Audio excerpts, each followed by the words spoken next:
No spin, no bias, no censorship. I'm Dan Wootton. This is Outspoken episode number 278. And breaking today, victory in Epping as Essex mums who have been shamefully derided as far-right thugs finally get the Disunited Kingdom to wake up to the illegal invasion of our southern border and scourge of migrant hotels putting our young women at serious threat. This is Adam Brooks, and astonishing scenes now from Epping. The women are refusing to stand behind the metal barriers. Everyone was penned in opposite the hotel and have decided to march up and show their displeasure to the local council. But the uprising is now spreading across the country with flash protests planned in Bournemouth, Southampton and Portsmouth in just an hour, and a new beachside hotel being taken over in North Norfolk. Brits have finally had enough. People have been trying to talk about these issues and they get dismissed. Reform do very well, and Farage has got a legitimate right to say whatever he wants. The point about the police is, we have a debate in the Lords, and what do they all talk about? Oh, the problem is that the police are being attacked. The problem is misinformation being promoted by Nigel Farage. Okay. And then they don't talk about what's the real issue, which is they're not doing their job, which is they promised to sort this out, and they won't. In my digest next, I'll expose how the Guardian and Yvette Cooper are trying to skew the narrative, as usual, with claims of disinformation and plans to censor X. Then Connor Tomlinson is here for top analysis. Of course, he is the man behind Tomlinson Talks on YouTube. Also coming up on the show today, Tommy Robinson explodes at lies on Jeremy Vine as the MSM become increasingly desperate. Former Sly News host Kay Burkey sparks outrage with her dismissal of the Migrant national emergency. And Richard Tice and Reform UK go to war with Times Radio after a bust-up live on air over our spiraling crime catastrophe. Then in the uncancelled after show on Substack, Hollywood brutally turns on Meghan Markle after Prince Harry's plan to scam the royal family for cash backfires. We're teaming up with the Royal News Network to reveal all. You can sign up right now to watch at www.outspoken.live. Because it's Friday, we're also going to be revealing the worst Briton in the world this week. This is when we put your Union Jackass winners from Monday to Thursday head to head, a reminder of who's up for the gong that nobody wants. On Monday, Ian Dale of LBC for his revolting dismissal. Do you remember that, of this woman who he called a dinosaur for being concerned about Afghan migrants?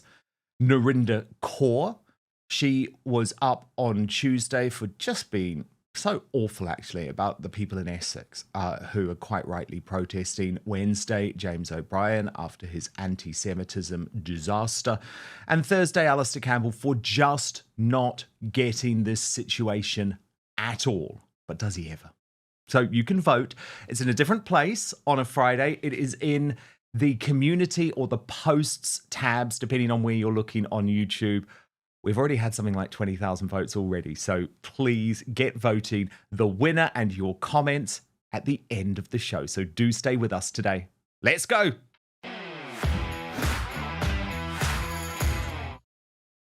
The mainstream media and elite class still don't get it.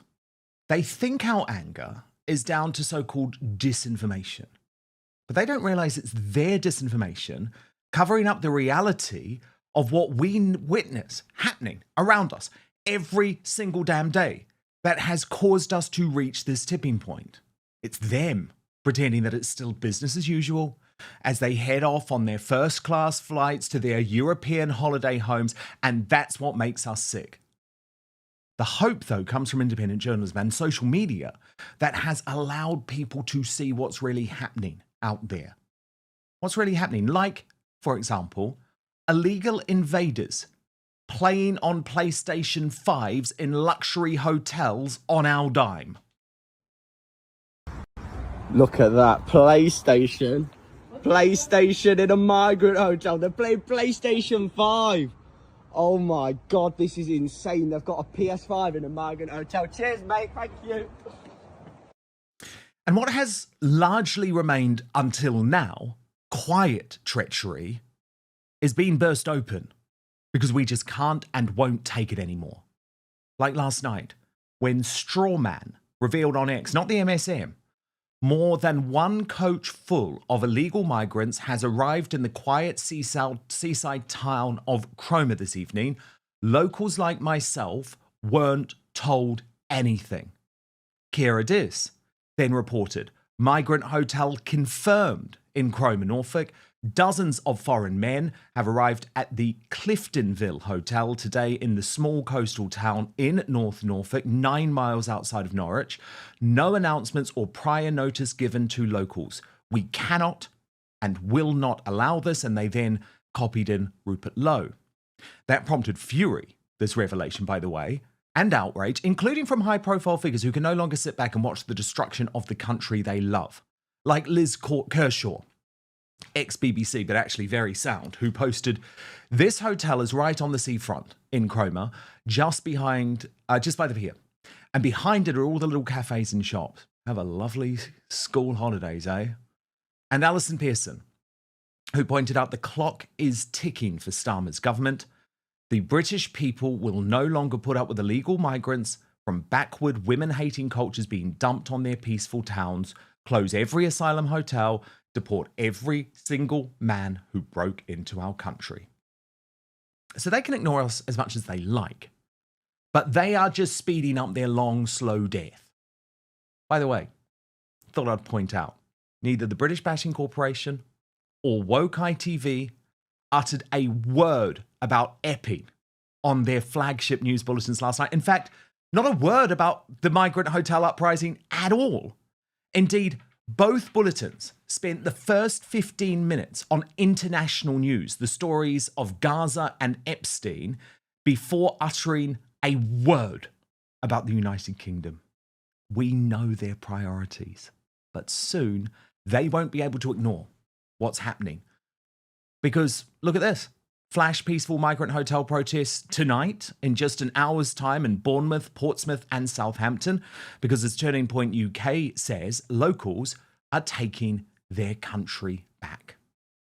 The Daily Telegraph, one of the best in the MSM, at least had the grace to feature the brave women of Essex on its front page today. And as Katie Hopkins celebrated, to the women of Epping and good men beside them, I am proud to share a country with you. Love for our kids is stronger than any sword. You are lions. All Yvette Cooper and the Home Office are doing, stop polluting our country. We don't just want illegals moved, we want them out.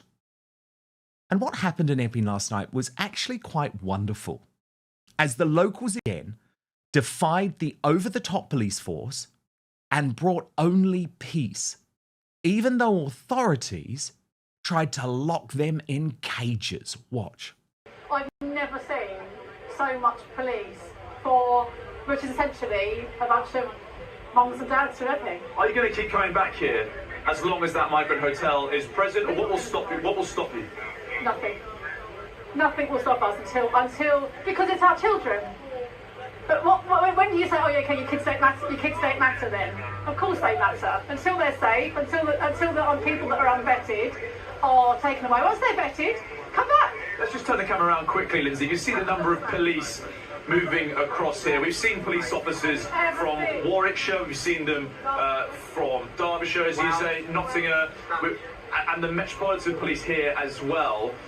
What do you think about when you see such a strong police presence? Is that them putting a line under this after the recent operational errors that led to those skirmishes? I feel like they're oversteering on a bike. They did too much to support Antifa on the first night, they didn't protect us from them at all. I'm really hoping this is to protect us from what they anticipated was coming from the left. I'm really hoping that's what it's about. I can't actually imagine there's this many police to police a load of mums and dads walking to their local office. And we are currently behind metal barriers. We're like animals in a zoo at the moment. If you want to protest against the hotel, you have to be in designated areas. And they've even metal fenced the fields behind the camera for any overflow. If their hundreds do turn up, you have to go into a field. This police operation is very well organised and a very heavy police presence. We're hearing police dogs. There are riot vans everywhere. At the moment, there are far more police and far more press than there are protesters. I don't think the rain is helping, but at the moment, it looks like the police operation has done their job to try and stop big crowds coming tonight. Let's see. But look, you know Essex girls. No Essex girl was taking that nonsense. They weren't going to be caged, so they marched on the council before its crucial vote. This is Adam Brooks, and astonishing scenes now from Epping. The women are refusing to stand behind the metal barriers. Everyone was penned in opposite the hotel and have decided to march up and show their displeasure to the local council. We have got suffragette flags being waved, women singing. This is astonishing.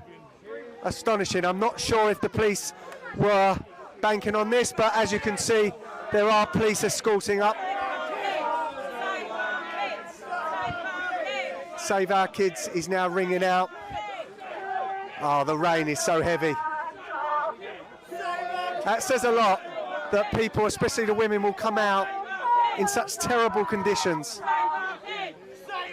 and protest this migrant hotel. The feeling is this town is not going away. I find that really emotional, actually, just beautiful to watch. And I have to give credit to Reform's local councillor, Jamie McIver, who wasn't taking that either. Evening. I would just like to say that the people of Epping are not zoo animals, and they do not need to be locked in cages like they are over there. But as a councillor, I don't mind a small little win. So when I first arrived, there was only one entrance into the zoo animal cage, which has been allocated for protesters. Who on earth made that decision, by the way? There's only one entrance, which meant that women and children had to walk in the main road on rush hour in order to get into their cage. And so I'm pleased to say that following a conversation with senior police officers, love your hat.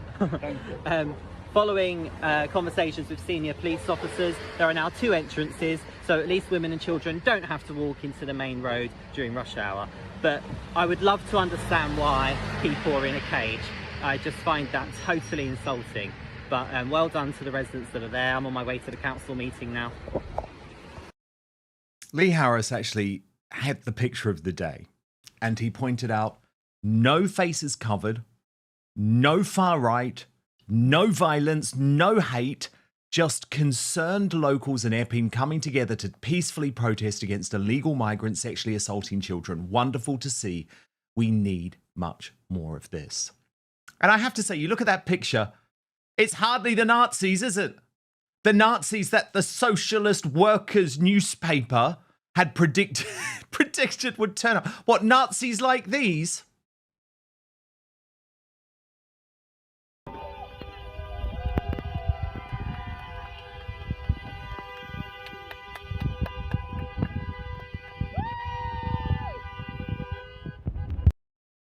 The hotel needs shutting, and we're out here to save our children, to protect them. There's unvetted men in the hotel and they shouldn't be. It needs closing. And what have you heard from being down here? What do you mean? What have you heard about anything that's happened with the migrants being around here? Oh, there's been loads of stuff. My daughter works in the high road in a hairdressing salon, and they've had them come in there, intimidating them. Other people who have salons down there, they've had them coming in. There was the sexual assault. My daughter used to go to Epping St John's, and she used to walk home from school being ogled by them, spoken to by them, wolf whistled. It's just not on. It's not on. So thank you. Thank you. Just wonderful to see, isn't it? And eventually, the Tory council gave in to that pressure. As Basil the Great pointed out, peaceful protest is working. Keep on going. This is the way. And here is the moment the decision they made was announced. We will now have a vote on the motion. So we'll ask you to raise your hand to indicate your choice. So Mr. Woodall will count the hands. So all those, please, in favour of the motion, please raise your hand.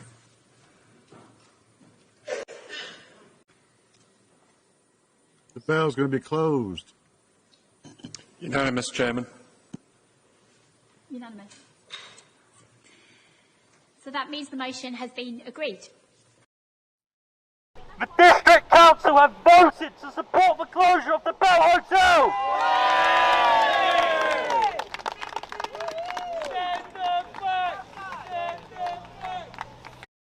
But sadly, that council vote to close the Bell Hotel to illegal migrants was symbolic, because it's Labour's Dire Home Secretary Yvette Cooper who decides. So it is worth reminding the Home Secretary how we actually got here. Police arrested 38-year-old Hadoush Gerbeslassie Kibatu and charged him with 3 sexual assaults, inciting a girl to engage in sexual activity and harassment, or, as it was described by the police and in the media, Epping man charged. Yes, Hadoush Gerbeslassie Kibatu is an Epping man, presumably in the same way that Axel Muganwa Rudakabana is a Welsh choir boy. No, Hadoush Gerbeslassie Kibatu isn't an Epping man, he's an Ethiopian man. Oh, fine. Round the front. Video. No! He's been trying to track to minors, bro! He's trying to minors, bro! Them man said police are coming! Police are coming! He's watching. Okay, sorry. Mason! Mason! Come here. Beg. Who's a king? And I believe you know Yes, well done on sending your milk bottle tops into Blue Peter to build water wells in 1986. The people you saved are now hopping on small boats to come and say thank you by harassing your kids.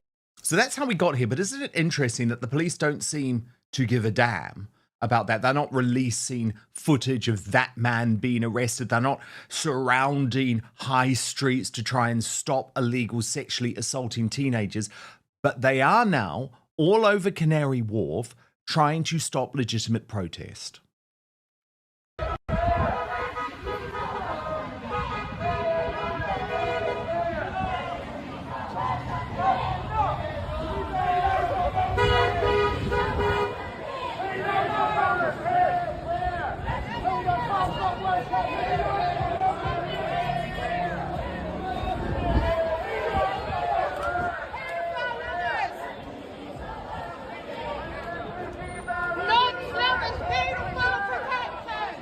Now, as Nick Buckley pointed out of those scenes outside the Britannia Hotel, London police on their daily routine of protecting our women and children. Well done, Met Police. Sorry, just realised that they are protecting a migrant hotel, not our women and children, and easy mistake to make. And of course, the people they are protecting are criminals. They're criminals, of course, because they got here illegally in the first place, but they're also criminals because of their behaviour in the United Kingdom, as The Sun revealed today. Look at this. Fury as brazen asylum seekers, no, they're illegals, but I'll go with The Sun's language, film shoplifting designer gear worth thousands before returning to hotel you pay for. The Sun was alerted to the situation by exasperated security staff who feel powerless to stop the brazen thefts.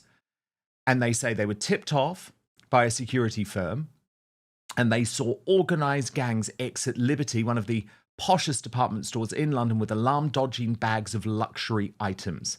They pounced at other stores, including Polo, Ralph Lauren, and John Lewis, then headed back to their Holiday Inn home. A whistleblower said 70% of shoplifters in the West End are asylum seekers. The man who works in private security said his teams are at breaking point and the area verging on lawless. So that's the situation. But who is Yvette Cooper, the Home Secretary, condemning? No, not the illegal criminals, but rather Nigel Farage, the Reform UK leader, because of his criticism of the police. In the deluded hard-left Guardian, of course, which believes it's disinformation, not rampant sex crimes, causing this unrest. And I had to show you this disgraceful piece of propaganda. An analysis by someone called Ben Quinn headlined how violent protests in Epping are being fueled by disinformation. Claims Essex police bust, and anti-racism activists have been denied but have spread on social media and right-wing news channels. I wonder what channel they're talking about. Okay, let's have a look at this analysis. Online misinformation and disinformation originating on niche corners of X has been amplified, seemingly without attempt to corroborate whether it is true, by politicians such as Farage and commentators from the GB News channel. Video clips of Stand Up to Racism protesters being taken out of Epping last Thursday and police vans after they were surrounded by groups of men who threw projectiles at them and the police were quickly repurposed on social media and presented as if they were images of protesters being transported from Epping station. In fact, as Essex Police has confirmed, the Stand Up to Racism protesters had made their way on foot from the station earlier in the day, while police escorted them on foot to enable them to exercise a right to protest. By Friday, however, right-wing commentators such as the ex-GB News presenter Dan Wootton were also misrepresenting the footage. They actually escorted people in police vans, Wootton told the viewers of the online show he set up after leaving GB News. On Wednesday, Farage posted the same footage on X, saying this video proves police transported left-wing protesters to the Bell Hotel in Epping, and calling for the resignation of the Essex Police Constable Ben Julian Harrington. The force issued a statement saying this was categorically untrue, while Harrington made pointed comments in a press conference where he urged commentators to be responsible for what they said online, adding that it had real-world consequences. Now, could they actually be any more intellectually dishonest here if they tried about what happened? Antifa was escorted there and then bussed out, so the Guardian are being absolute assholes. And actually, the only disinformation here is coming from them, because the quote that they have attributed to me, which I absolutely stand by, let's just look very closely at it. They actually escorted people in police vans. Well, they did. They did. Sure, they were escorted in police vans out of the site. They were actually described as buses. But I was very, very clear. And anyone who's been with me on this story since last Friday knows I've been very, very clear about what happened. They were escorted in on foot to the protest, and then they were escorted out in numerous police vans. Go back and watch my digest. I've pinned it on X. I was very, very clear about what happened. So yet again, it is the Guardian that is spreading disinformation. And do they actually want to look at the real point anyway? Which is that these protests have not been sparked by disinformation. They have been sparked by actual sexual assaults of actual young teenage girls in Essex. So shame on them. But as Ross Kempsell of Guido Fawkes made clear, with the UK on fire this week on every front, economic, social, genuinely the only thing I have heard Labour ministers talking about is either recognising Palestine or how to shut down social media platforms like X. Starmer could well be the last ever Labour PM. And thankfully, the ever-sane Lord Clare Fox was given just 30 seconds to make this important point on the British Bashing Corporation's Newsnight last night before being predictably cut off, just like Farage was earlier in the week. I mean, I'm not interested in whether he's right or not. I think we've got it the wrong way round. You want to know why Reform are doing well. Yeah. It's not because of what Nigel Farage said about the police. It's because people have been trying to talk about these issues and they get dismissed. Reform do very well, and Farage has got a legitimate right to say whatever he wants. The point about the police is, we have a debate in the Lords, and what do they all talk about? Oh, the problem is that the police are being attacked. The problem is misinformation being promoted by Nigel Farage. Okay. And then they don't talk about what's the real issue, which is they're not doing their job, which is they promised to sort this out, and they won't. Exactly. And of course, at that moment, she was swiftly moved on because they don't want you to hear the truth. Now, Connor Tomlinson is here.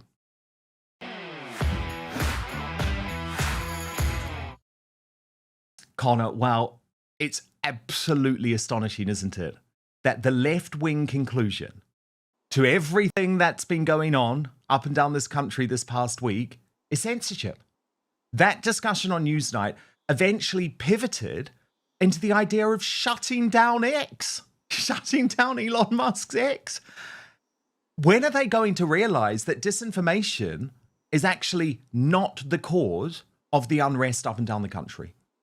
Never, unfortunately, Dan, because you have to understand these people are wedded to a ideology, almost a religion of egalitarianism that says every man from Ethiopia and Eritrea and Afghanistan is exactly as identical as you and me, and it is just education, economic inequality, and the mere fact, the coincidence of geography that they're on another continent as to why they behave differently, don't achieve as much as we are, or don't have a civilization like Britons. And so all they have to do is bring them here in their millions, redistribute to them your tax money, house them in 4-star hotels, and give them a few lectures on consent and women's rights, and everything will be fine and dandy. It will be like John Lennon's Imagine.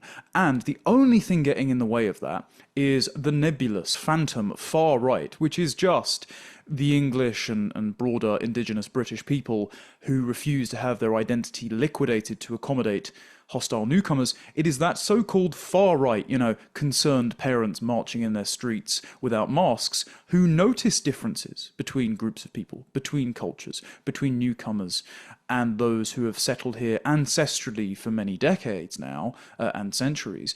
It is those people noticing differences that is causing this division and lack of assimilation. And I'm not just pulling this whole cloth. It's not just academics like Emily Finlay or the late Christopher Lash who have observed this for ever since the 90s and onwards in their great books. It's actually even the leftists themselves who admit this. So Dame Sarah Khan, the former anti-extremism advisor who helped Michael Gove write his definition of extremism, that he delivered to the Dispatch box in Parliament last year, saying Britain is a proud, multi-faith, multicultural country made stronger by its diversity, and then went on to talk about the far right more than the far left. Dame Sarah Khan co-wrote a paper last year with the communists at Hope Not Hate, which said that far-right narratives around asylum seekers, saying that they are fighting-age males invading the country, which they are, and committing mass sexual assault, they are harmful narratives that must be censored by the Cabinet Office because they are barriers to integration. So they genuinely think that if we just stopped talking about the problems, they would disappear. And it is our stubborn ignorance noticing these problems that is causing schoolgirls to be sexually harassed in the first place. Do you feel like Epping is some type of tipping point, though? I wish, but as we remember, last year there was an asylum hotel set up near two girls' schools in Altrincham in Manchester, and we had the footage of the town council meeting with police officers where then concerned mums were shouting, is there going to be a curfew for all of these Kurdish men that just arrived last week who are already prowling around school gates so that my daughters can be safe? Why are they given private healthcare when we're stuck to the back of the queue of NHS waiting lists? All of this footage came out, it was protested, it was then counter-protested by the sudden apparition of state-funded stand-up to racism renter mobs, and I make that claim with evidence, by the way, as I and Charlotte Gill have reported on before. People like the Paul Hamlin Foundation get millions of pounds over the years in government grants from the Home Office to establish local chapters of rapid response activists to go out with their placards and shout, say it loud, say it clear, refugees are welcome here till they lose their voice, in opposition to organic protests like the one we see at Epping, who are concerned about immigration, Islam, multiculturalism and child safety. Well, we saw that footage from last year. We've seen concerned parents report in many towns and cities asylum seekers are prowling around school gates. There was one in Northamptonshire earlier this year as well in January. And yet again, very little comes of it. And what ends up happening, unfortunately, and good on all the parents that are down there, good on the likes of Adam Brooks and that Reform Council that you mentioned for covering this and pushing the local council and the police on this. Good on David Shipley for revealing the footage that the police were escorting stand-up to racism counter-protesters straight to the front lines opposite the real protesters to provoke a response. However, I do think that all the government are going to do is shuffle these people around to different accommodation, so we're still going to be paying for it, and hope that nobody notices that a series of unvetted, predatory, often law-breaking men are in their communities endangering their children. There really does feel like a genuine shifting of where the mainstream stand on these issues, and especially the way that Tommy Robinson is talked about. Breaking today, a huge U-turn on one of the most controversial men in Britain from Dominic Cummings. And we'll get to that in just one moment. But first, the mainstream media continue with their, quote, disinformation about the activist. Tommy Robinson isn't taking it anymore, though. He writes, listen to this absolute clown on Jeremy Vine talking about disinformation, ironically by spreading disinformation about me. I've been banned from Facebook for years, so F knows who she has been saying, they're all in this hotel, let's get down there. But it certainly wasn't me. Yet the panel nods along, doesn't even try to correct her, all pushing the same lies unchallenged. Now, he is talking about quite a bizarre woman called Gemma Forte. She's actually a TV shopping presenter, right? But she's a TV shopping presenter who Jeremy Vine and Global Radio now use as one of their propagandists in chief. Totally stupid, always uneducated, and often spreading lies like she did about Tommy Robinson on Jeremy Vine. Watch. Last summer of rioting was over the Southport killings and Axel Rudikabana and all of that, and there was some false information in the mix. This is a genuine, which starts with a genuine anger against a person who's alleged to have assaulted a child, which is pretty serious. Of course it is. And we have to hope, I suppose, we don't have flashpoint incidents like that. Yeah, and we can all agree that that is disgusting and wrong and that we don't want that and we want that person dealt with. But the trouble is, there is also an angle where it gets weaponised for other agendas. And the misinformation thing is really, really worrying. So if you're spreading stuff around on Facebook, as was done by Tommy Robinson, I believe, started it, saying, they're all in this hotel, get down there. And then it's completely false.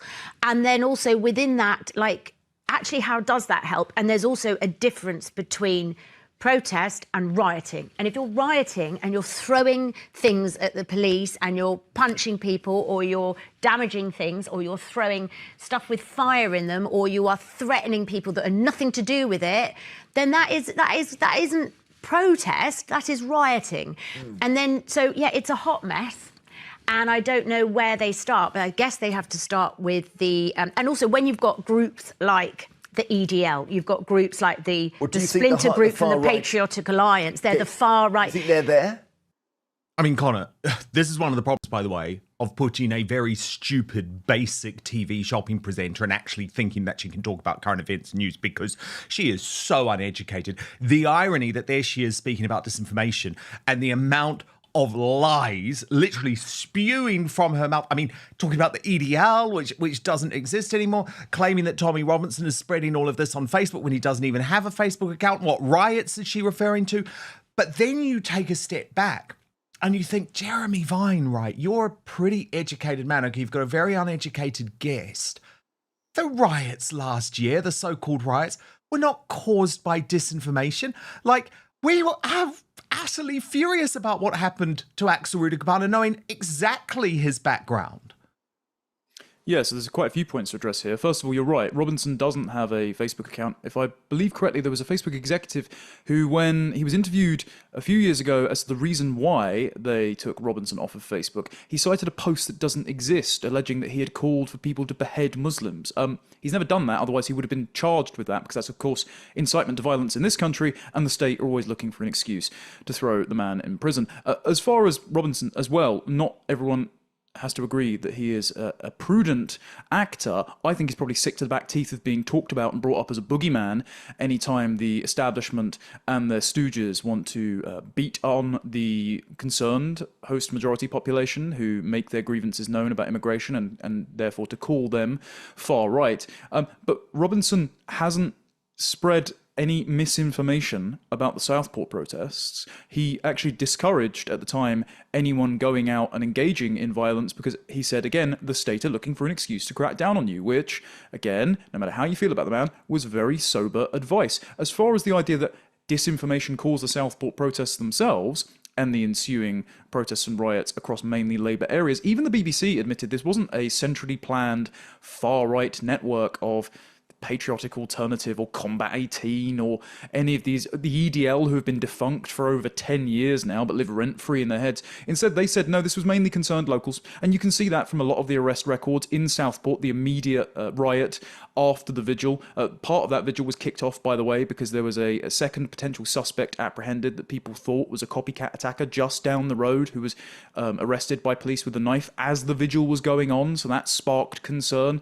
And lots of those people that did riot and fight with police on the road with the mosque in Southport were Merseyside locals. And some of them were drunk, yes. Some of them were looking for picking a fight because they were outraged and clearly cared more about having a scrap with the police than the grieving families around them. But there would not have been so many participants if there was not an absolute outpouring of grief, if there was not a feeling that the state was refusing to redress their grievances, and, as Douglas Murray observed in an excellent Spectator piece at the time, that these grievances had been going on for decades, with mass migration, with regional poverty, with the contempt poured upon them by a mainstream media who dismissed all their concerns as racist, as embodied by that woman there who knew nothing about what she was talking about. No, absolutely nothing, but given mainstream media platforms all the time because she fits a particular agenda. But look, as I say, the Overton window is absolutely shifting. Big developments earlier today, Connor. Here's how it's summed up by Basil the Great on X. Dominic Cummings praises Tommy Robinson. He writes in a new Substack, and we'll get into the Substack in some more detail in just one moment, Connor, because I know you've read it as well. But let's kick off with what he said about Tommy Robinson. He says he was more right than the mainstream media on the gangs, more right than professors, and more right than the BBC political editors, more right than the TV anchors, more right than the Today programme on the BBC, more right than 99% of MPs, more right than the NBC pundit network paid to explain politics to the plebs. Quite a significant intervention, it feels like, Connor. Cummings, to an extent, endorsing Tommy Robinson, or at least starting to say, come on, how can you be so down on this dude when he totally got it right on the Pakistani Muslim rape gangs? Yes, I think Cummings' comments are representative of two things. First, it's the breaking of significant moral taboos enforced by the main sewer pipe of the mainstream media, but also the network of nested interests, activists like Hope Not Hate, the Home Office, various politicians, the hegemon that has enforced multiculturalism and mass migration on the British public for decades now without any democratic consent ever being given to it. Breaking this taboo by acknowledging Robinson's merits alongside his failures, because he's a human being and he's flawed and he has done some good things on the grooming gangs, for example, and he's taken more than his fair share of kicks for doing so and being right early on this issue. By acknowledging his merits, you break that taboo. You say, you can't use him as a bogeyman against me. You do not have to make him the leader of your movement. I don't think he frankly wants to. I don't think Robinson sees himself standing at the dispatch box debating the merits of housing policy in 20 years. But you can turn around and say, you cannot use him to smear me and all of my sensible views using guilt by association. The other important thing that Cummings has done is lifted the veil on the total incompetence, willful ignorance, and outright malice of all of these institutions that have been using Robinson as a boogeyman to shut down debate. And in that Substack, he makes us very aware, there is a passage that I'm going to read to you, that just as his last Substack made us very aware, the government tries to enforce these magic spells, these ideological fictions on each other and the public to maintain the illusion of control. And he thinks that the grooming gang inquiry, the concession made after months of dragging their heels on this issue, is another one of those magic spells. It's another containment operation. It's worth listening to on this. He says, quote, "The purpose of the inquiry from Whitehall's perspective," so the civil service controlling this, "is to control the story and suppress as much as possible voters connecting the collapse of border control, of which they're to blame, and the systematic rape, abuse, and killing of English children. The reason that they want to disconnect the idea that their policies could have prevented this from the horrors that the broader public and the globe, thanks to Elon Musk and X, are becoming aware of, is because they are the only people to blame. They not only covered it up, but even the ones who were not involved in the cover-up still supported the policies that brought millions of these people into the country in the first place. And every last one of them is rotten and culpable. And so I will say this, I listened to your show yesterday, Dan, and Kane Blackwell was a lovely chap. But to turn around and say that Priti Patel should have won the Conservative leadership election and this would have been better for the country. No, Priti Patel has done way more damage to this country than Tommy Robinson ever has done. And so I would like to see her held just as accountable as Keir Starmer and every other public official that Dominic Cummings has quite rightly blamed for not only the Boris wave, where he was censored on GB News for mentioning it, but also for covering up the grooming gang scandal while he worked at the Department of Education back in the 2010s. Well, yes, and that brings me very nicely onto the next part of his Substack, Connor, because you mentioned there that he reveals that he was censored by GB News, and I actually think this is worth digging down on. So it was an interview that he gave at, it was either Oxford, wasn't it? Oxford. It was with Stephen Edgington for with the Stephen Farrell Edgington. Institute, yes. Yeah, so an interview that he gave, and he reveals in this new Substack that GB News actually censored the part of the interview where he was critical of Boris Johnson. So he writes, on the 19th of June, 2025, I gave a speech to a packed Sheldonian theatre. Oxford was, with Cambridge and bits of London, the most hostile demographically to vote Leave. 5 years ago, there'd have been a crowd brainwashed by the Russiagate hoax and Guardian howling for my arrest. So it was interesting to see 1,000 students and academics listen and share a tough message on what's gone wrong and what to do, including leaving the jurisdiction of the European Court of Human Rights.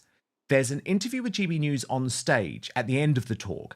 This touched on why Boris Carey, referring to Boris's wife, Carrie Johnson, destroyed border control and on the grooming rape gangs cover-up. But the full video released by GB News censored references to Boris and Carrie. GBN is trying to be an alternative to the MSM, so censoring things said in public to do a favour for the guy responsible for the most disastrous collapse of border control in British history for 1,000 years is not a good idea. I suggest GB News reviews their decision and releases the full video. I don't think it was the journalist who edited it. It was senior management called by the trolley. Now, the trolley is his very unkind nickname for Boris Johnson. But this is the type of collusion, Connor, that goes on all the time at GB News.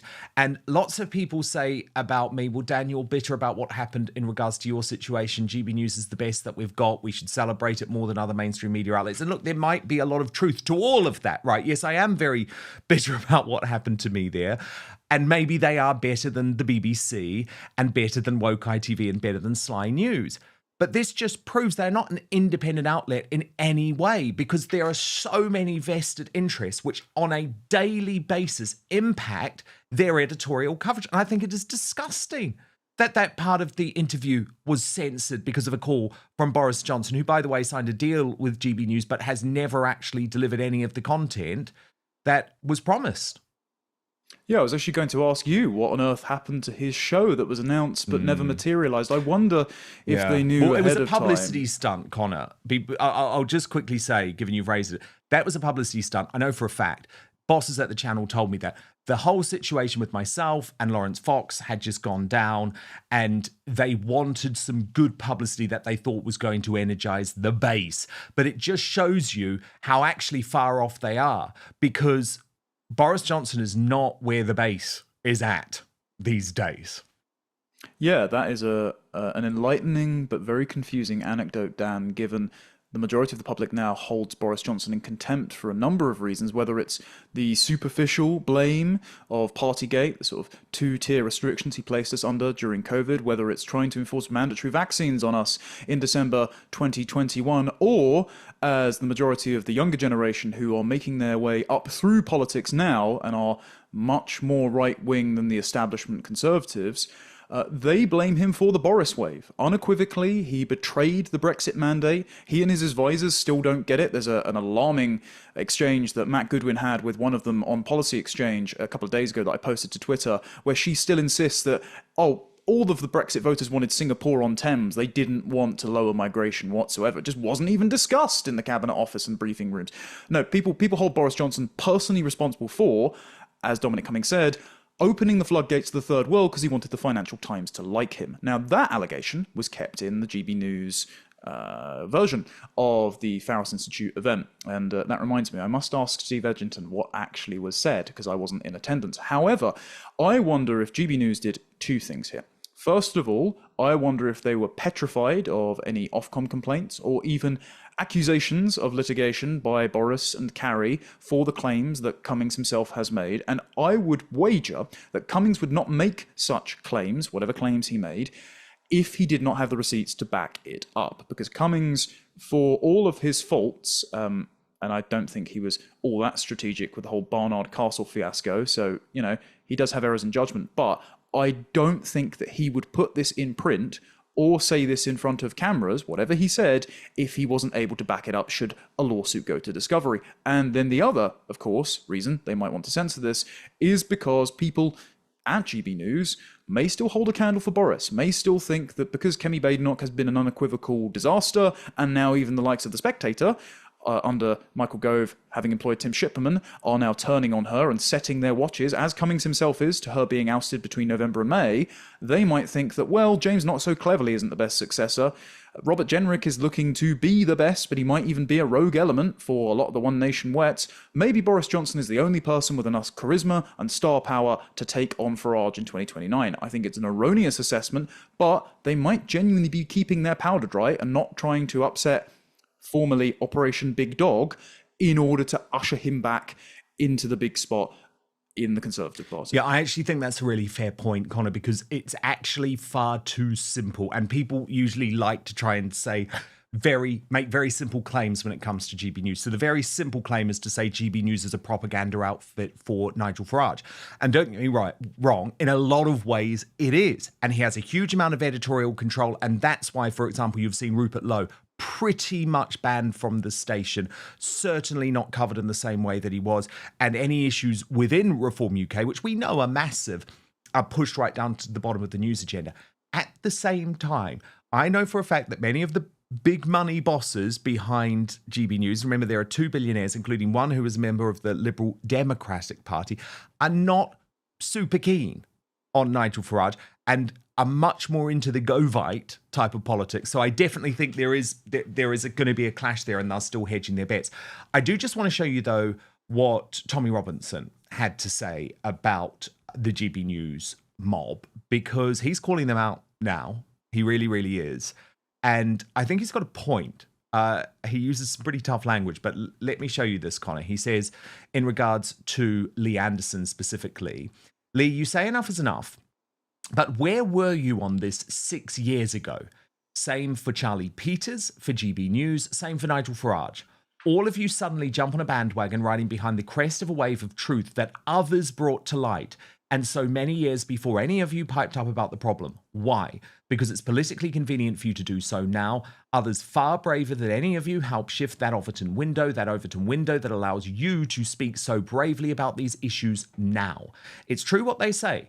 Those who jump out of the trenches first get all the incoming fire. You can thank us all later, you spineless political and media hacks. You are parasites, you are cowards, you are opportunists, and I will call you out for what you are. Now, this has really divided people on the right, Connor, because of course there is the school of thought of people who say, well, actually, no, we need to stay united. I would point out, though, that Tommy Robinson did actually endorse Reform UK before the last election, was very kind about Nigel Farage, was very kind about GB News. How have they repaid him, Connor? Well, Nigel Farage went on LBC and accused him of assaulting women, a total lie, and GB News continues to ban him. Yeah, I think the attack on Charlie Peters is unwarranted, not only because I don't think he's ever said anything unkind about Robinson. The only thing I can think that's even tangential is at the Battle of Ideas last year in a panel with Winston Marshall and Guy Dampier, he said that Robinson has brought awareness to the issue, but he almost also accidentally collapsed a grooming gang trial with his attempt at citizen journalism. So there are lots of people also doing this, like the late Andrew Norfolk. And so I think that's fairly balanced and isn't very contemptuous. Also, Peter's, correct me if I'm wrong, I can't remember Charlie's age off the top of my head, but if it was 6 years ago, he would have been about 18. And so he would have been just starting out, and so wouldn't have been all that prominent. So, and the landscape was very different, and citizen journalism wasn't as easy as it is in 2025, especially with the muzzle taken off of X. So I think the attack on Charlie Peters, unwarranted. As far as Nigel Farage, again, I think that just from personal experience, speaking to people in reform and having maintained some criticism, but also some encouragement when I like policies that they pass, carrot and stick is probably the best approach to take with any political party if you are a commentator, a journalist, or someone seeking to shape politics from outside the party paradigm. And so just attacks in terms of insults or criticisms of one's character, they won't get you very far in terms of convincing people. Now, if you're not in the business of convincing people, hey, you know, have at it. And I don't really blame Robinson for being so annoyed with the way he has been spoken about by Reform. And also people on the very peaceful Unite the Kingdom marches have been spoken about in a derisive fashion by Richard Tice and Nigel Farage. However, if he is expecting some kind of rapprochement between Reform, having supported them, and his supporters, this is probably not the best language to use. I'm not making a moral point, merely a strategic point. Yeah, it's an interesting one, actually. I've got no idea how old Charlie Peters is. I think some people say he's older than mid-20s. I've actually got no idea. I was always very, very supportive of him, always had been, and I know people love him and he's done some great stuff. However, when I saw the way that he turned on Mark Steyn, the former GB News presenter, in January, this is when Elon Musk got involved in the whole rape gang situation. I was actually really disgusted by that, to be honest, because I know that behind the scenes, Charlie Peters had credited Mark Steyn with giving him the opportunity to do what he then took on at GB News. And it was Mark Steyn who spoke about the rape gang scandal every single night on GB News before Charlie Peters ever did. So I was very disappointed about that. That's just my personal point of view. The liberal elite, of course, want us to believe that what's going on up and down the country must just be racist. Because, of course, if you're against these illegal invaders who are raping our young women, it just means that you're really not into diversity, right? We saw it with Susanna Reid very recently on Good Morning Britain, and now Kay Burkey of Sly News, although she's off air at the moment. However, there are expectations she's trying to find a job somewhere in the liberal media, perhaps back at Sly or somewhere like Channel 4 News. So she's absolutely going with the lefty playbook on this, and as ever, proving that she is completely out of touch with the ordinary people up and down the United Kingdom. So she responded to someone called UK Lockdown, who posted on X, nobody wants dangerous, undocumented fighting age males in their local communities. That's why it will kick off this summer. But Burkey replied saying last summer, Keir Starmer was new to the job, but this year he has to own Britain's asylum unrest. It's on his shoulders as tensions continue to rise over migrants housed in high-end hotels. Communities are losing patience. What will the PM do next? Now, you might think that is sort of straightforward analysis. However, when she was challenged on this, she then posted, what about human beings who have risked everything, including their life, in search of a better future? And this, as we know, is a completely morally and ethically disingenuous way to talk about the illegals that are invading this country. There was huge outrage on X. Julia Stevenson posted, "Dear God, the ignorance of the elites in their ivory towers." Sir Shoaib said, "Exactly, I'm one of those brave human beings who risked it all and crossed into Dover on Saturday chasing a better future and hopefully a cozy spare room in your lovely home. Or are you just all talk and no action? Expecting the hard-working British taxpayer to cover my stay while they can't even afford their bills or a nice meal out with their family? Please do get in touch. I believe you owe me that much." And Connor Tomlinson, I can completely understand the backlash to Burkey here. Can you? Of course. I mean, upwards of 70 to 80% of these crosses since 2018 that have been recorded, mind you, because lots slipped through the net, have been men. And lots of those claiming to be children have a bit too much grey in their beard for me to believe it. I mean, we all remember the Afghan who claimed to be a child and was put in a secondary school before being kicked out because he was chasing students around with a knife and then left his foster home because of threats and was bringing women back to his flat, who then went on to kill an aspiring Marine, Thomas Roberts. So Burley insisting that all of these people are just fleeing for a better life. Well, what's their definition of a better life, Kay? It turns out we actually know what this is because, as I helped way back in August 2023, Mark White over at GB News break the story at the time, North African people trafficking gangs who facilitate the travel across Europe from all types, from Africa, the Middle East, and the like, are marketing on Instagram and TikTok videos of British girls and women in states of dress that would be considered immodest by Islamic standards. They have been filmed without their consent, and they are showing them cut alongside videos of men breaking under border fences or crossing the channel in small boats in Europe to advertise their services. Patrick Christis found one recently where one North African gang was intercutting footage of ISIS fighters in their footage of men breaking into Europe. There was one that I saw actually during that investigation 2023 where there was a video of a church in France burning, and then it cut to people crossing the channel. So they were explicit about seeing our women and girls, our wives, mothers, daughters, sisters, as the spoils of war, plunder, and conquest. They are very happy to deface our national monuments and disrespect our religion. They are more than happy to live at taxpayers' expense, like permanent scroungers, taking the law-abiding, tax-paying British majority for fools. And so why should we want any of these people here? And just on a final point of principle, Kay Burley is representative of the mindset, the universalist, Britain is just the world's poor box mindset of metropolitan elite that was best summed up by Gus O'Donnell, the former cabinet secretary under Blair and Brown, when he spoke to author David Goodhart. This is printed in the Rota somewhere. And Gus O'Donnell said, when I was at the Treasury, I was pushing for the most open doors immigration policy possible because I believed my commitment was to global welfare. Yet again, they believe literally everyone is just a fungible, interchangeable unit. The state does not have any particular loyalty to its own people because it cannot define who its own people are. And so it is Britain's duty as a nation with dwindling largesse to redistribute all of the money that you and I earn to the entire third world. Funnily enough, I just don't care. I care about my own family, I care about my own community, my own congregation, and my own country. If someone is suffering around the world, that is sad, but so are millions of people, and I cannot care about them, and I will begin to suffer if you take all my resources away from me. So at that point, when Kay Burley is insisting that all of these people be housed at my expense, it is existential, and so I consider her an absolute enemy. But there's so many examples of this, Connor, like Dan Snow. Did you see this? This very privileged guy. He also posted on X saying the idea that Britain is a powder keg because of its diversity is in itself stunningly racist. Millions of us live in diverse families bound by ties of love and respect that are as combustible as granite. And then Politics Joe also went on this line that if you're protesting, you are racist. I'll get you to respond off the back of this, but watch this first, Connor.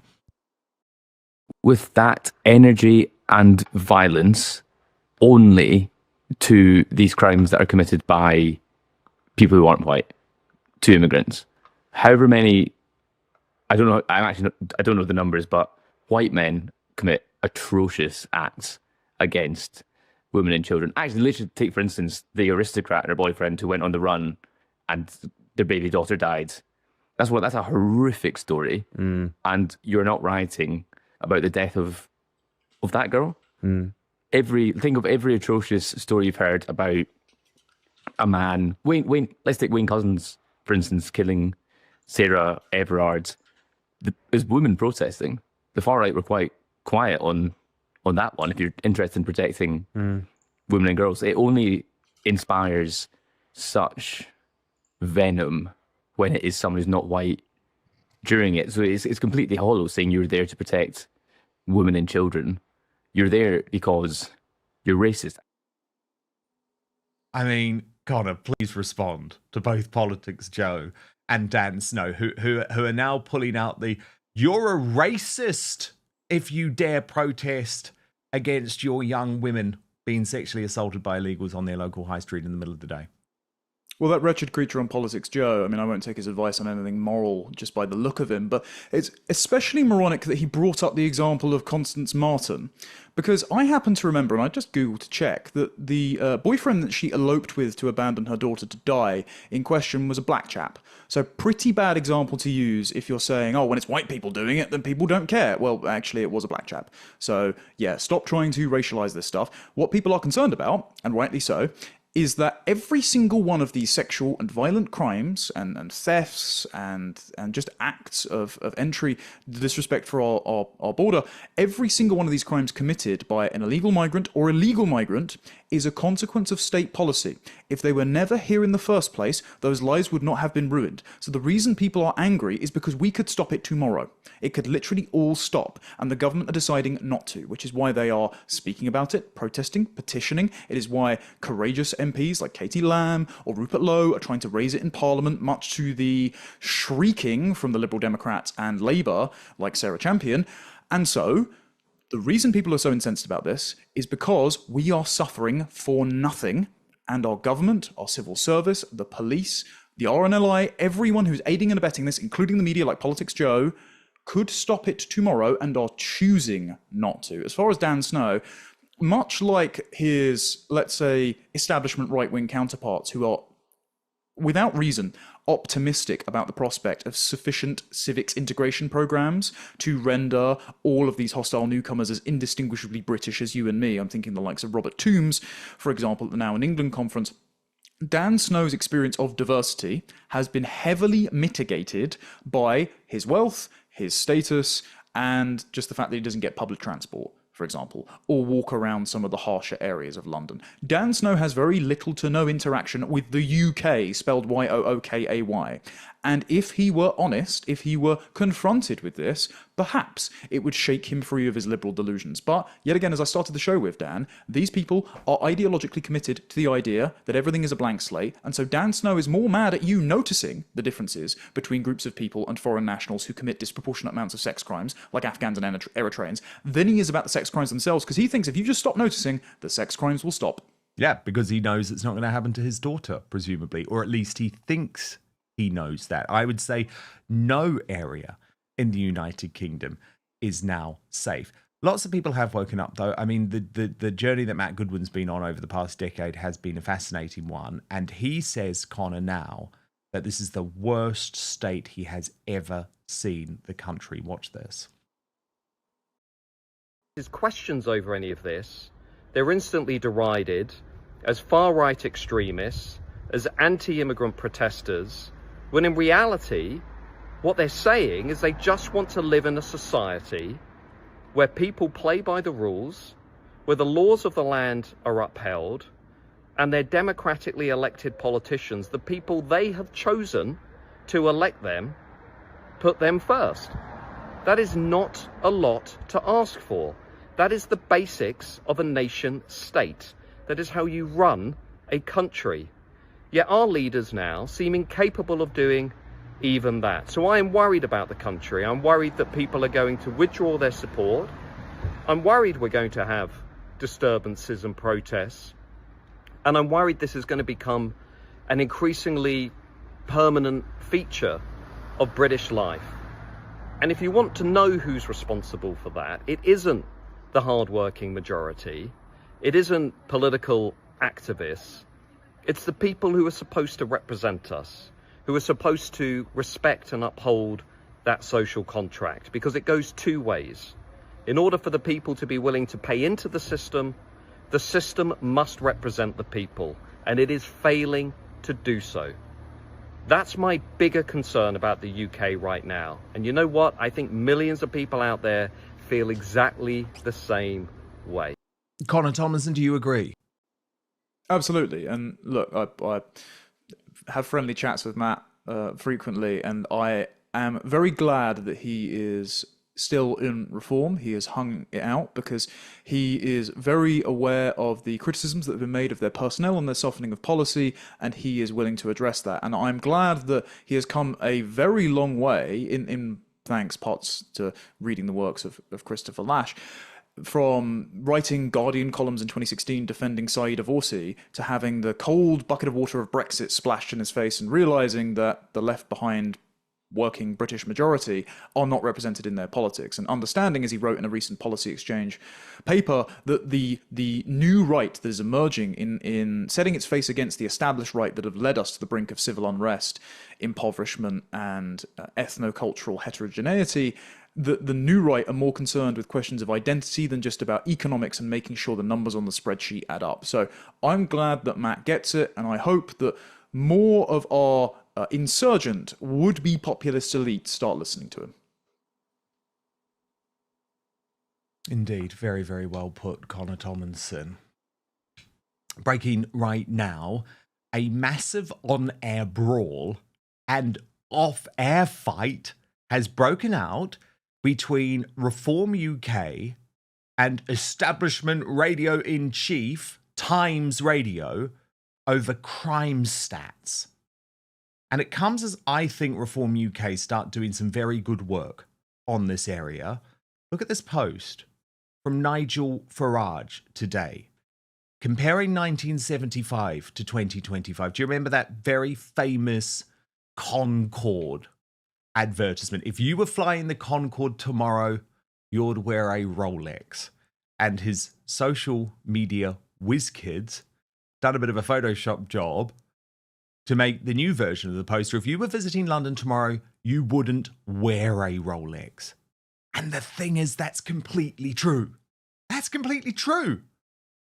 I know people in my own life who have been beaten to a pulp and had their Rolex watch stolen from their hand. I think you're utterly crazy if you're in this city and you have a Rolex or you even carry something expensive. That is a third world country. That is a country in decline. And it's not just happening in London, it's happening in all of our big cities.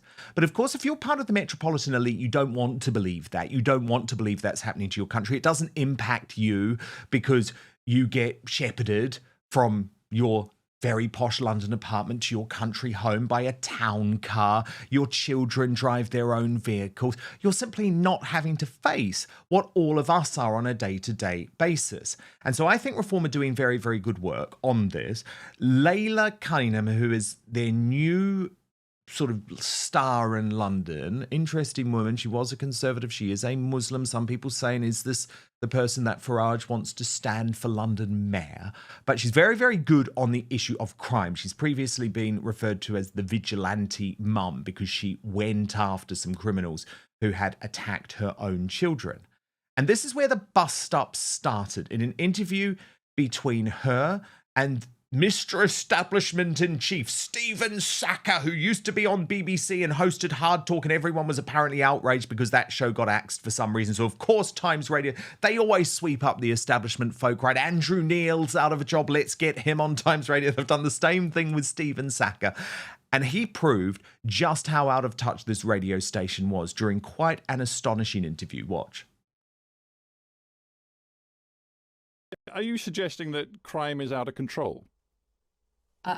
Yes, definitely. I'm suggesting crime is out of control. But that's just plain wrong, isn't it? I mean, it's not out of control at all. In fact, many of the key crime indicators suggest it's in long-term decline, including the crimes people care about most, like knife crime.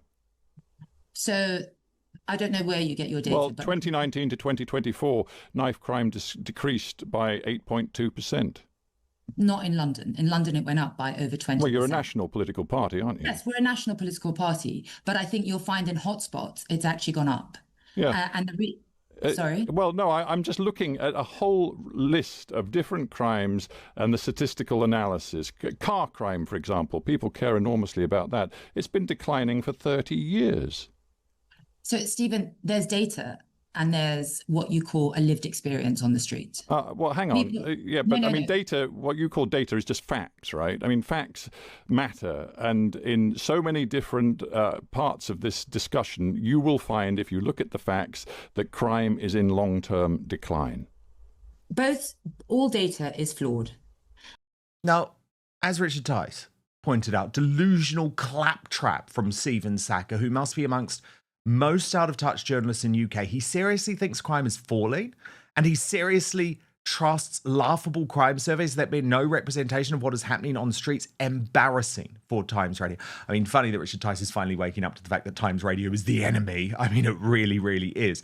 But Layla Cunningham actually made some stronger points in the second half of the interview. Watch. People don't report crime anymore because they don't trust the police will do anything about it.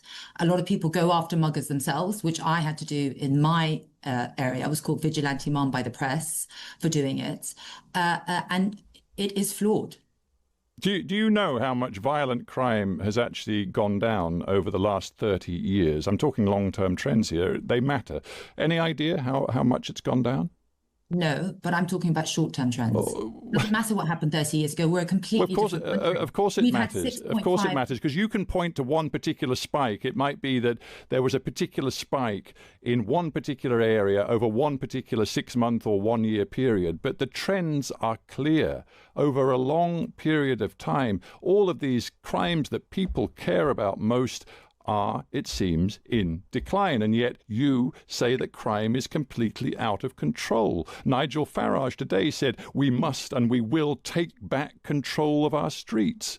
But we haven't lost control of our streets. That's just deceitful rhetoric.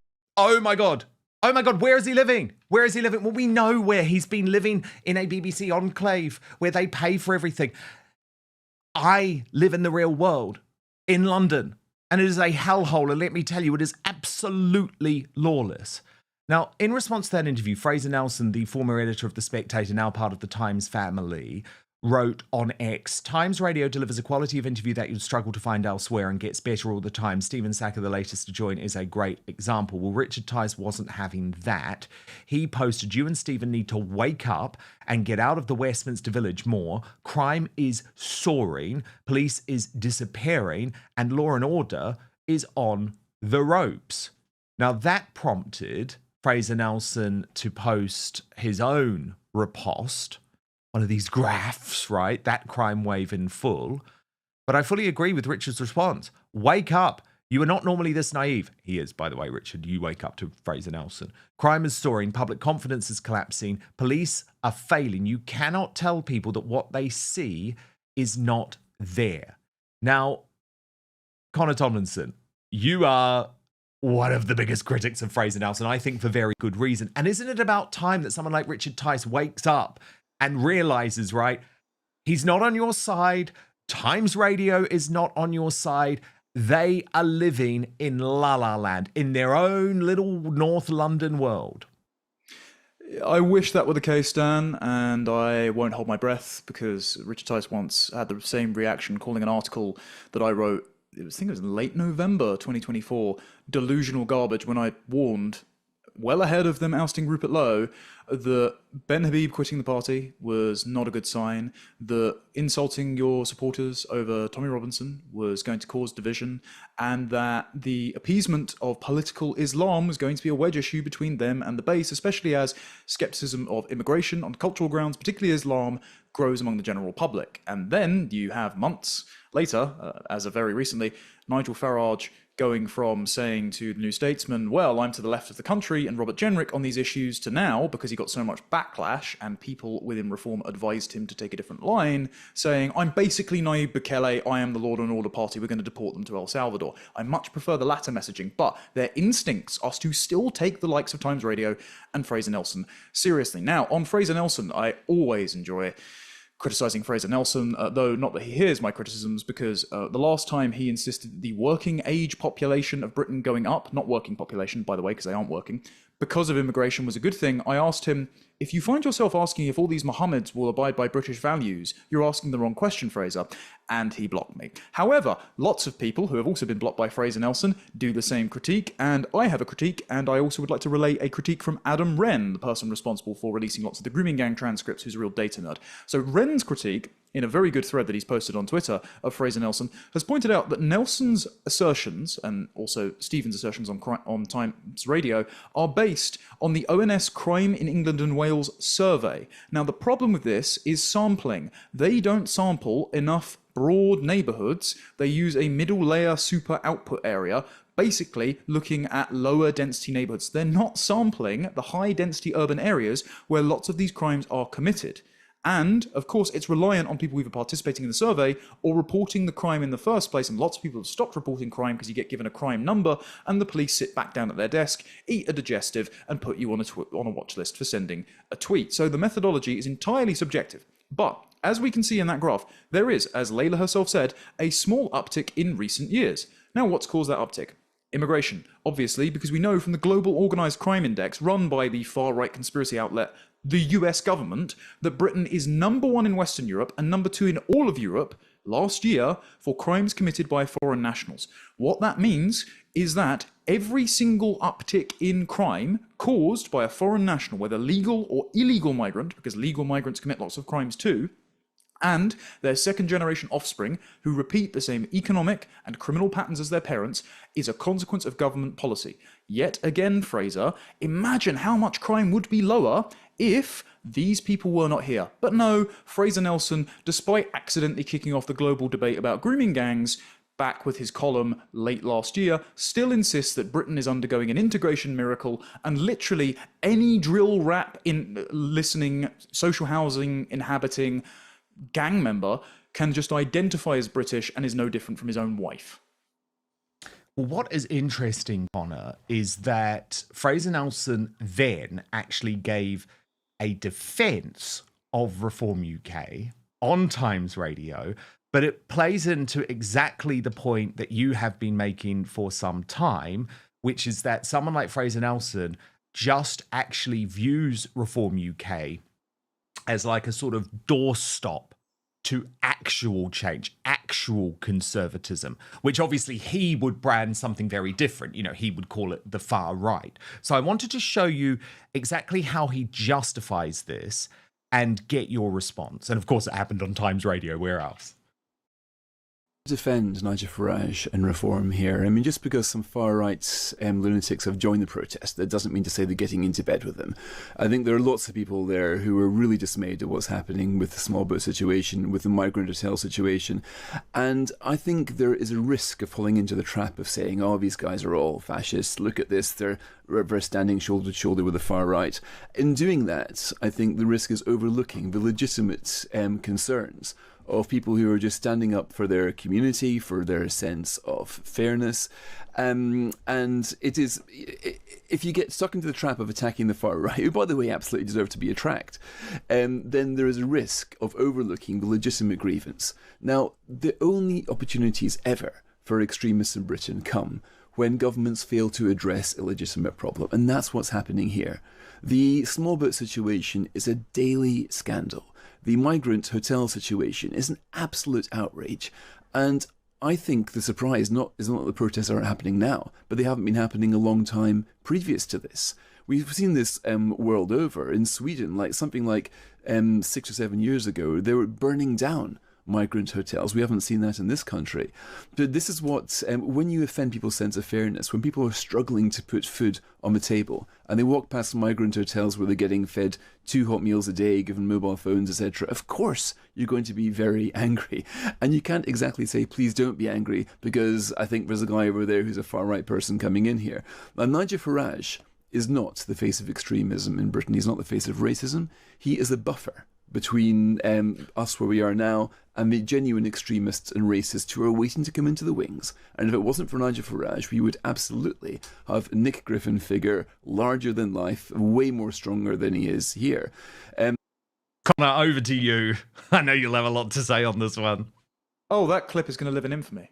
Seriously, that clip is... I can't wait for most of right-wing Twitter to actually have seen that clip, because obviously they don't watch Times Radio because they've got better things to do. Let's get it out there, Connor. Let's get it out there. Fraser Nelson just admitting that he's acting as containment and using the accusations of racism and being too far right to keep reform on the liberal conservative plantation. I mean, he wrote a column a few weeks back when Matt Goodwin published his research that said the white British majority will become a minority in their own homeland by 2063, calling Matt Goodwin an unpalatable nativist and saying that Nigel Farage flirts with race politics at his peril, and said actually Zia Yusuf is the future of the party. How predictable. So basically, if you don't make your unpopular former Muslim chairman who called the police on your most popular MP, if you don't make him the leader, because we, for some reason, think that because of the mess we've gotten ourselves into with mass immigration and multiculturalism, we have to have immigrant leaders in order to make the case for integration to these immigrant groups who don't want to integrate. If you don't make him the leader in your stead, Nigel, we will call you racist until the heat death of the universe. This is just Fraser Nelson's playbook. And his other playbook, and this is a clip, Dan, that I posted about 24 hours ago so people will be able to find it on my Twitter. In 2016, Fraser Nelson just gave the game away. He was said in an interview that the likes of Cameron's Conservatives, through him, had been advised you don't actually have to address any of the problems that the public have with immigration or multiculturalism or the detrimental effects it has on crime and the economy. Instead, you can just sit there and go, I hear your concerns. I understand why you're angry, and act as a pressure release valve through rhetoric without ever having to change policy. So you can just keep gaslighting people. He's doing that there. He's saying, oh, well, we shouldn't call everyone far right, because what will then happen is they'll get so fed up, they'll run straight to the far right, and we can't have Nigel Farage soak up all this support as a kind of body block to someone odious, of course odious, like Nick Griffin. So what I'm going to do, Fraser Nelson, is I'm going to gatekeep who isn't allowed in reform by leveraging reform's own fear of being called far right against them, ostracize the likes of Matt Goodwin, ingratiate myself as a kind of pseudo spokesperson in the Times, and sit there and nod and say, I hear your concerns, while telling reform not to adjust legal migration, which he didn't mention, very telling, at all. Fraser Nelson is an agent of containment, and frankly, his containment exercises are pathetic. We can see right through them. I knew this was a perfect one for you. And I have to say, I really recommend Connor's latest Substack, Our Reform UK, finally listening to the online right. I read this morning, Connor. Very, very good points. Of course, do subscribe to Connor Tomlinson on both YouTube and Substack. And thank you so much for being here today, Connor. Really, really, really appreciate it. And we'll speak very soon. Okay, now it is time to reveal the worst Briton in the world this week. A reminder of your nominations on from Monday's Union Jackass, Ian Dale. From Tuesday, Narinder Kaur. From Wednesday, James O'Brien. From Thursday, Alistair Campbell. And let me get to some of your comments on this. Leo Ryan writes, James O'Brien has to be the winner this week, no doubt. Then Robert Francis says, James O'Brien, you want to listen to him because he says he wants to be fair and cerebral, but he's dreadful. Name one thing wrong with the EU, for example, steel plants closing due to price dumping. Green Cloud on this whole issue says, I have lived in 3 countries. I've been fingerprinted, x-rayed, vaccinated, and provided police clearance certificates, proof of job, and bank balances. Here, you just get on a boat. Christina Sullivan says, I don't know what Narinder Kaur has done specifically, but I've never liked her because she hates dogs. I loved this comment from Eamon Potts. The name Dan Wootton is actually missing as an option. Well, yeah, I agree with that, but it's my poll, so I get to choose. Purple Devray says, I feel bad for James O'Brien.